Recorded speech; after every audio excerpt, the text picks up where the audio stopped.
இந்த 2024 வரக்கூடிய பங்குனி உத்திரம் அபூர்வமான பங்குனி உத்திரமாக சொல்லப்பட்டிருக்கு. என்ன சிறப்புகள் அப்படின்னு பார்த்தீங்கன்னா, 12வது மாதமான பங்குனியும் 12வது நட்சத்திரமான உத்திரமும் இணைவதை தான் நாம பங்குனி உத்திரம் அப்படின்னு சொல்றோம்.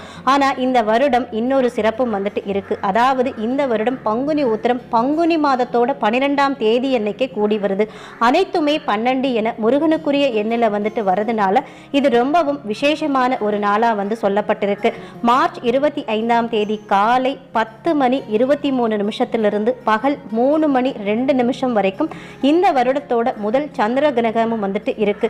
அதனால இந்த சமயத்துல நாம விரத வழிபாடு செய்வது நமக்கு பல மடங்கு பலனை, அதிகமான பலனை தரும் அப்படின்னு சொல்லப்பட்டிருக்கு.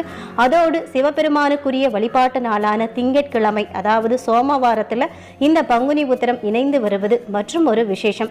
இதனால இந்த வருடம் பங்குனி உத்திரத்தன்னைக்கு விரதம் இருந்து வழிபாடு செய்யறப்போ முருகப்பெருமானுடைய